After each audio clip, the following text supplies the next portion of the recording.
Good Friday morning, everybody. Chris Allen with your weather podcast for this June 28th as we get ready to close out the month and head over to July and 4th of July next week. Wow. And we're going to find some unsettled weather and some unseasonably cooler weather as well. A little bit strange for this time of the year, but so far the spring and the summer both have trended cooler. It's global warming. Yeah, you know. I chuckled at an article I read the other day about the reason why it's so cool is because of global warming. Well, they use the term climate change, and which is a misnomer anyway, because use the words climate and change together, the climate does change. So to use climate change is really stupid. The climate has always changed. And yes, there have been periods of warming and periods of cooling, but this has been for us an unseasonably cooler spring and summer so far. Well, the spring was, and summer's just getting started. But anyway, don't get me started on my soapbox this morning. I'm just trying to make a point to not buy into the hype, which if you listen to this podcast, you always know that I'm telling you, don't buy the hype. It's just that. It's hype. And it's crazy out there. Ugh. Anyway, it has been warm the last few days, but it is summer in Kentucky. Temperatures have been running a little bit above average, but that's about to change big time as we get into this weekend. Looking at the numbers from yesterday, 94, the official high at the Bowling Green Airport. That happened at just before, well, it was around 1:30. 89 is where we're supposed to be for a high temperature average. So we were 5 degrees above average. 73 was our low temperature. 67, the average. 1 year ago, we had a high of 94 and a low of 57 back in 2012. No rainfall for us in Bowling Green yesterday, but we did have a few of those isolated showers that popped up yesterday afternoon, and that will happen again today. In fact, all weekend long, there is going to be a chance that somebody somewhere in the WBKO viewing area will get rained on. Scattered showers, a few thunderstorms, not really calling for severe weather, but any of those thunderstorms, as you have been witness to over the last few days, can be strong, possibly even remotely severe, throwing down some very heavy rainfall. You get underneath one of those thunderstorms, and, man, the rain comes down hard. It's a very tropical atmosphere.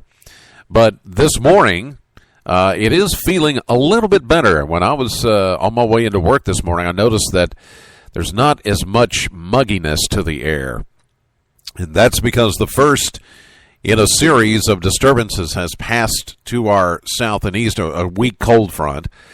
And now all weekend long, we're just going to have a series of disturbances passing through, and each one will continue to provide a chance of getting some showers during the weekend and even through the beginning of next week. It's not going to rain the entire time. So if you're wanting to do something outdoors, go ahead. But when you see the sky darken, you just know that there's coming a shower or thunderstorm, and it's going to dump some heavy rain and then move on. The sun comes back out. It's going to be that kind of a pattern all weekend long. So the forecast is calling for another partly sunny, warm day. Still a 20% chance of an isolated shower or thunderstorm, mainly during the afternoon, but they could pop up any time. A high of 88. Tonight, a continued 20% chance of an isolated shower, 67.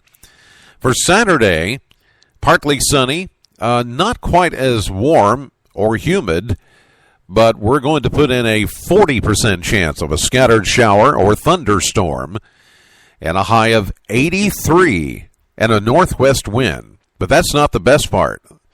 How about 78? 78 for a high temperature on Sunday. I kid you not.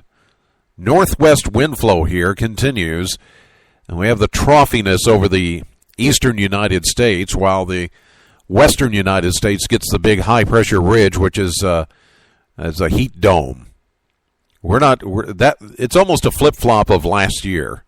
We had the heat dome last year and the drought. Now all that is out west. So we're in what's called the troughiness. That's where the jet stream takes a dip.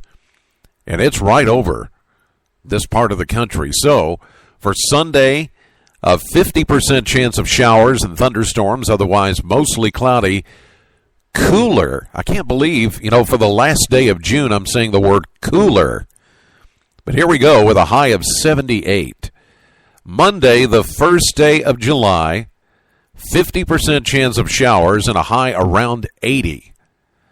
30% chance of a shower, partly cloudy Tuesday, 82. Wednesday, 30% chance of a shower, partly cloudy, 83.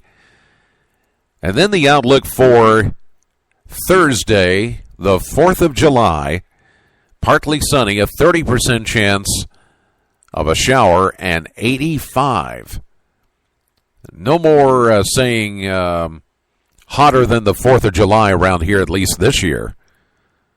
Last year it was the case. This year, not so much. And I know a lot of you summer lovers, you're like, where's my 90-degree temperatures? Bring them back, bring them back. Oh, they'll be back. We still have August. The beginning of September. Yeah, it'll be there. But as I mentioned, if you'll recall, way back toward the end of last year, in this same podcast, I mentioned that the trend for 2013 was going to be cooler. And such is the case, at least for our part of the country. It's not the case everywhere. Record highs back out west and those wildfires, and it's pretty bad out there. But for our part of the country, we get the benefit of an unseasonable cool down here as we get into 4th of July week. So, there you go. By the way, I'll be filling in for Stephanie tomorrow, Saturday. So, I'll see you then. In the meantime, have a great weekend. God bless as always for listening to the podcast. Know the weather before it knows you. Have a great day. I'll see you live at 5:30 on AM Kentucky and streaming live to WBKO.com.